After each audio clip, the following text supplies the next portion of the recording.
बच्चों को ऐसा लगा कि मुर्गियों को भी किसी ने हमारे खिलाफ भड़का रखा है, तो ये भी हमारे से दड़बे में जाने के लिए तैयार नहीं है। और वो जैसे जैसे मुर्गियों को दड़बे में घुसाने के लिए उनके पीछे लगे, वैसे वैसे मुर्गियां जो है वो उठपटांग दौड़ने लगी।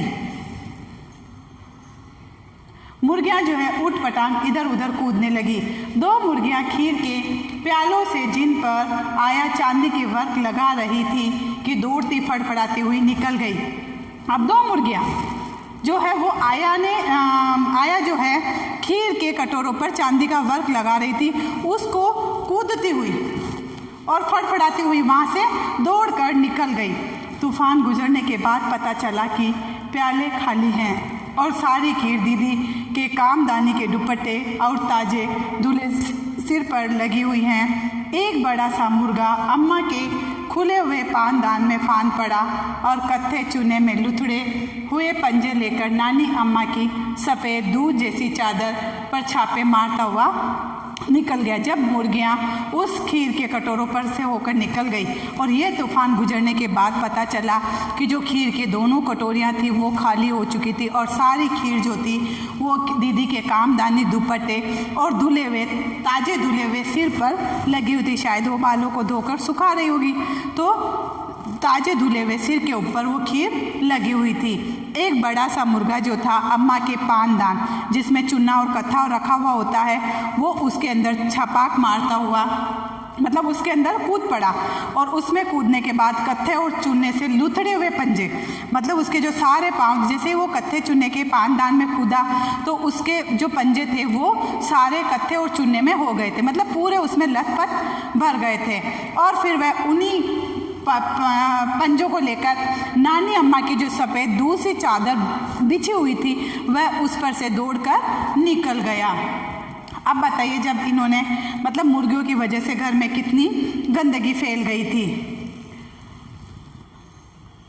एक मुर्गी दाल की पतीली में छपाक मारकर भागी और सीधी जाकर मोरी में इस तेजी से फिसली कि सारी कीचड़ मौसी जी के मुंह पर पड़ी, जो बैठी हुई हाथ मुँह धो रही थी। इधर सारी मुर्गियां बेनकेल का ऊंट बनी चारों तरफ दौड़ रही थी और एक मुर्गी दौड़कर जो दाल की पतीली भरी हुई थी उसमें जाकर मतलब उसमें छपाक मारकर भागी, मतलब उस तपेली में पाँव रखे उसमें छपाक मारी और फिर जाके पास में एक मोरी में जाकर गिरी, तेजी से वहाँ जाकर फिसली और वहाँ की जो सारी कीचड़ थी वो मौसी जी जो थी वहाँ पर बैठी हुई, सारी जो कीचड़ थी मोरी की वो सब मौसी जी के मुंह पर लगी।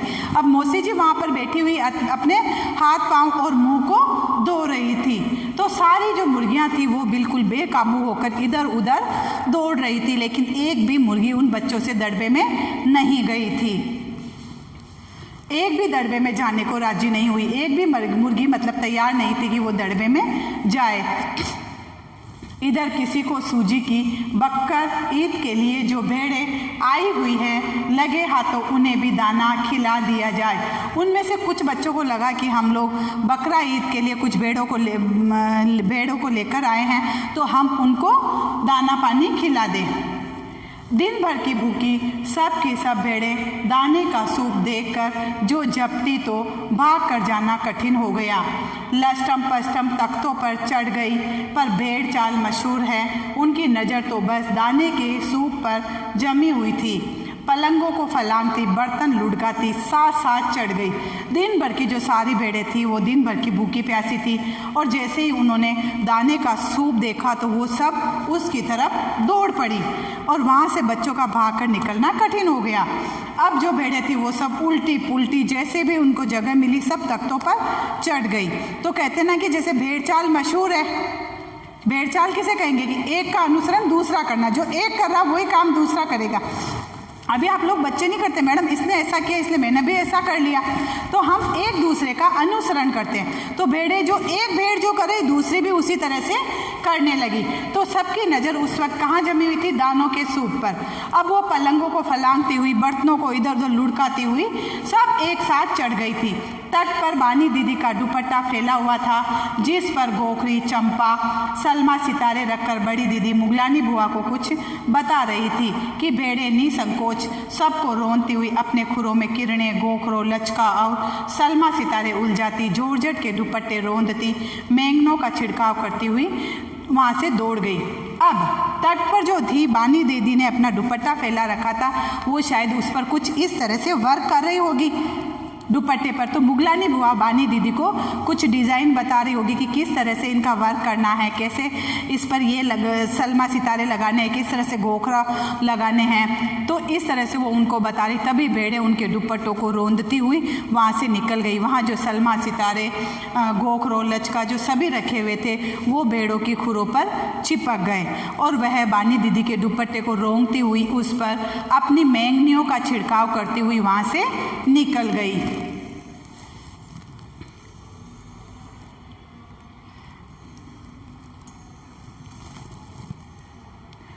जब तूफान गुजर चुका तो ऐसा लगा जैसे जर्मनी सेना टैंकों और बम बारों सहित उधर से छापा मारकर गुजर गई हो।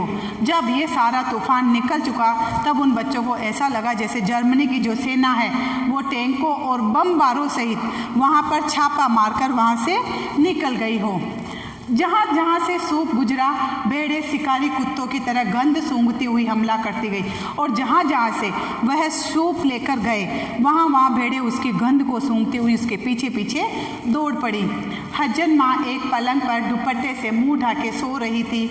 उन पर जो भेड़े दौड़ी तो न जाने वह अपने सपने में किन महलों की सैर कर रही थी।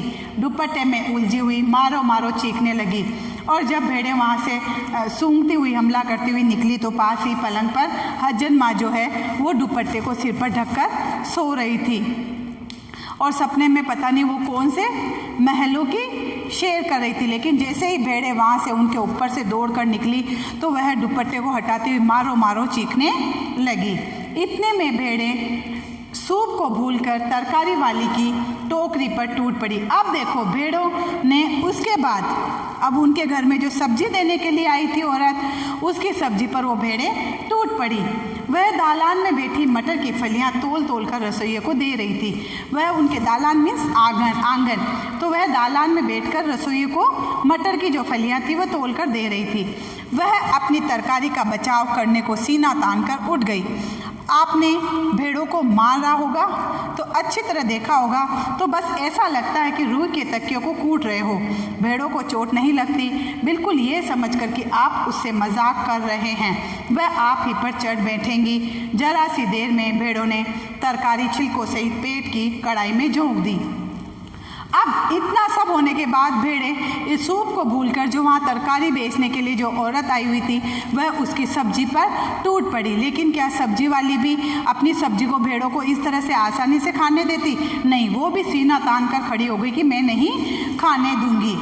लेकिन आपने कभी भेड़ों को मारा है? आप भेड़ों को मारोगे तो ऐसा लगेगा आपको जैसे आप किसी रुई के तकियों को कूट रहे हो, क्योंकि भेड़ों के लगती नहीं है। ऊपर जो फर होते हैं उन्हीं फरों से हमारे उन्हीं कपड़े बनते हैं। आपने पढ़ा होगा ना पिछले कक्षा में कि भाई भेड़ों के जो ऊपर के फर होते हैं उनको निकाल दिया जाता है। वो इतने ज़्यादा होते हैं और हार्ड होते हैं तो वो इनकी चमड़ी पर नहीं लगती है। इनके मारते हैं तो इनकी चमड़ी पर नहीं लगती है, वो सिर्फ उन फरों पर लगकर रह जाती है। तो भेड़ों को हम पीटते हैं तो हमें ऐसा लगता है कि जैसे हम किसी रुई के तकिए को पीट रहे हैं और इसमें भेड़ों को भी बड़ा मज़ा आता है और वो वापस बिल्कुल ये समझकर कि आप उससे मजाक कर रहे हैं तो वह आप पर ही चढ़ बैठेगी।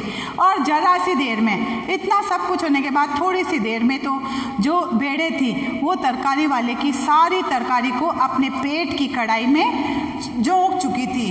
मतलब कि सारी उसकी तरकारी जो थी वो भेड़े खा गई थी।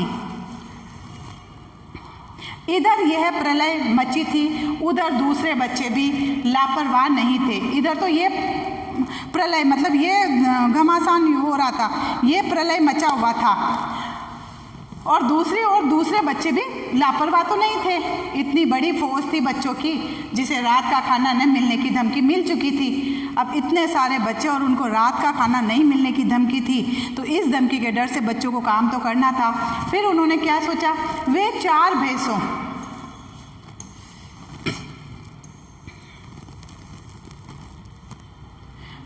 भैंसों का दूध दूहने पर जुट गए। जो 4 भैंसें बंधी हुई थी वह अब उनका दूध दूहने के लिए जुट गए थे। दूली बेदूली बाल्टी लेकर 8 हाथ 4 थनों पर पील पड़े। भैंस एकदम जैसे चारों पैर जोड़कर उठी और बाल्टी को लात मारकर दूर जा खड़ी हुई। अब उनके 8 हाथ एक भैंस के थन पर। तो अब भैंस है कि नेचुरल वो डर जाएगी कि इतने सारे जने यहाँ क्या कर रहे हैं, क्योंकि दूध दूहने के लिए एक जना चाहिए और वहाँ पर तो एक थन पर 8 हाथ लगे हुए थे। तो भैंस जो है वो एकदम घबरा कर चारों पैर जोड़कर खड़ी हो गई और बाल्टियाँ जो वहाँ दूध दूहने के लिए जो बाल्टी रखी हुई थी उसको लात मारकर एक तरफ जाकर खड़ी हो गई। तय हुआ कि भैंस की अगाड़ी पिछाड़ी टांगे बांध दी जाए और फिर काबू में लाकर दूध दूह लिया जाए। अब उन्होंने क्या तय किया कि भैंस की जो आगे पीछे की टांगे हैं उनको हम बांध देते हैं और उसके बाद हम भैंस को काबू में करके इसका दूध निकालते हैं। बस झूले की रस्सी उतार कर भैंस के पैर बांध दिए गए।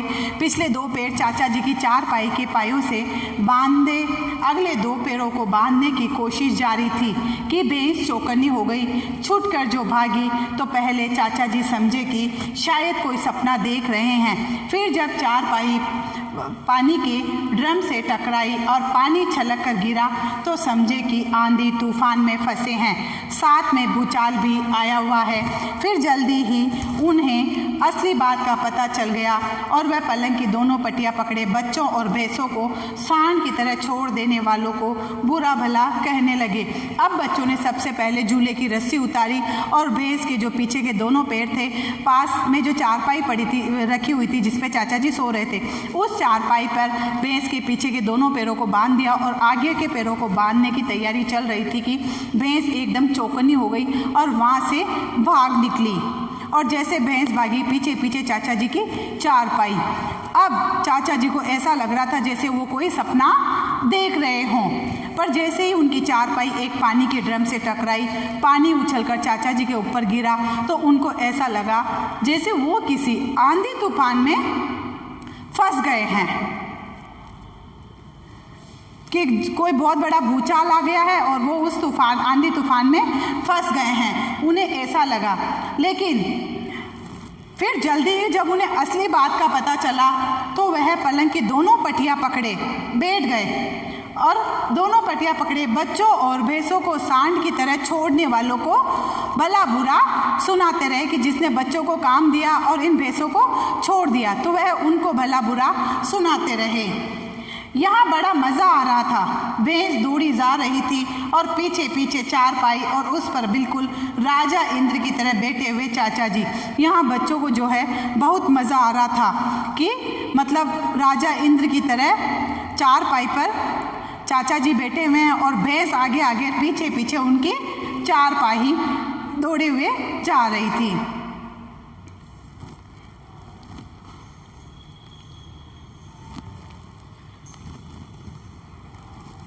ओहो, एक भूल हो गई, यानी बछड़ा तो खोला ही नहीं, इसीलिए तत्काल बछड़ा भी खोल दिया गया। अब बच्चों ने कहा ओहो, एक भूल हो गई, हम भैंस को दूहने तो बैठ गए लेकिन भैंस का बछड़ा तो खोला ही नहीं।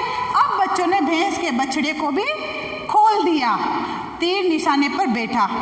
तीर निशाने पर बैठना मतलब कि एक जो उन्होंने काम लिया था वो अच्छे से वो कर पा रहे थे।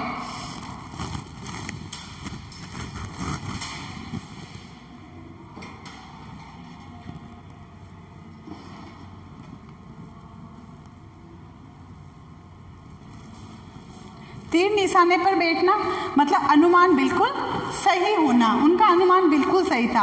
और बछड़े की ममता, तो ममता में व्याकुल होकर भैंस ने अपने खुरों को ब्रेक लगा दिए। मतलब कि जो भैंस थी वो बच्चे के प्रति माँ का स्नेह है, ममता बच्चे के प्रति माँ का स्नेह है, व्याकुल बेचैन, तो अपने माँ का जो प्रेम होता है तो वो बछड़े के प्रति बेचैन होकर भैंस ने अपने खुरों को ब्रेक लगा दिया। बछड़ा तत्काल जुट गया। दूहने वाले तुरंत गिलास कटोरे लेकर लपके, क्योंकि बाल्टियां तो छपाक से गोबर में जा गिरी थी। एक बछड़ा और 4 बच्चे, भैंस फिर बागी हो गई। अब जैसे ही बछड़े की आवाज़ आई तो भैंस जो थी वो बिल्कुल रुक गई। उसने अपने पाँव को ब्रेक लगा दिया, जैसे हम गाड़ी के एकदम ब्रेक लगाते ना, वैसे भैंस भी एकदम से रुक गई। बछड़ा तत्काल दूध पीने के लिए जुट गया था और दूहने वाले तुरंत गिलास और कटोरे लेकर लपके, और दूध दूहने वाले बच्चे जो वो तुरंत गिलास और कटोरे लेकर भैंस के पास जाकर बैठ गए, क्योंकि बाल्टियां तो छपाक से जो गोबर में जा गिरी। भैंस जब भागी थी तो उनकी जो बाल्टियां थी वो तो गोबर में भर गई थी। एक बछड़ा और 4 बच्चे, भैंस फिर बागी हो गई। मतलब कि एक बछड़ा और 4 बच्चे, तो भैंस जो थी वो फिर से विद्रोह करने लगी, क्योंकि वो इतने लोगों को तो अपने आसपास पसंद ही नहीं करती है। क्योंकि हम जब जानवरों के गाय या भैंस का दूध दूहते हैं तो वहाँ इतने लोग नहीं होने चाहिए, क्योंकि वो जो है गाय या भैंस है वो डर जाते हैं और वो फिर दूध नहीं दुहाते हैं। तो इतने सारे लोगों को देखकर भैंस जो है वो फिर से विद्रोह करने लगी। कुछ दूध जमीन पर और कपड़ों पर, 2-4 धारे गिलास कटोरों पर भी पड़ गई। बाकी बछड़ा पी गया। ये सब कुछ 1 मिनट के 3/4 में हो गया था।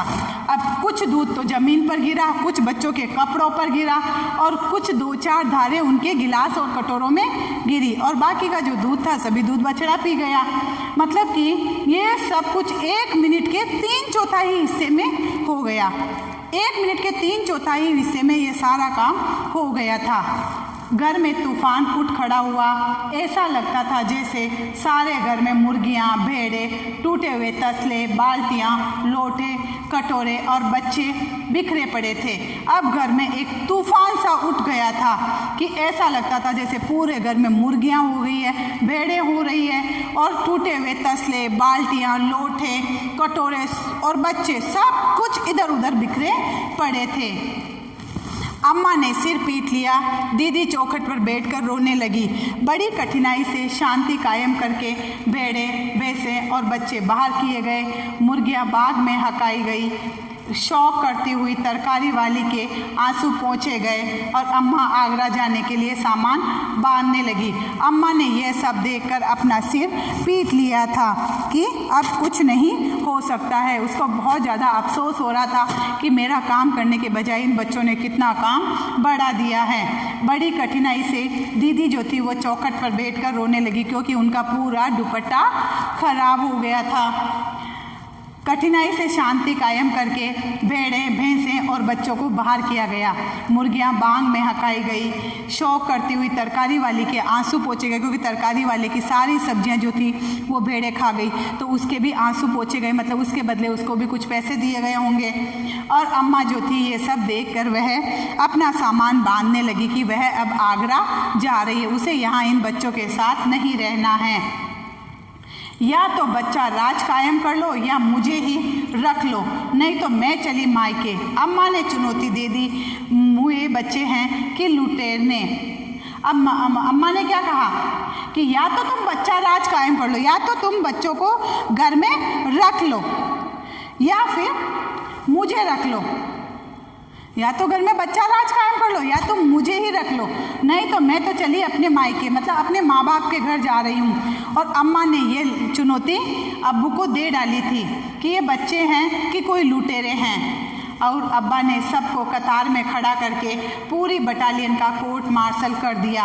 अगर किसी बच्चे ने घर की किसी चीज़ को हाथ लगाया तो बस रात का खाना बंद हो जाएगा। अब अब्बा ने सभी बच्चों को एक लाइन में खड़ा किया।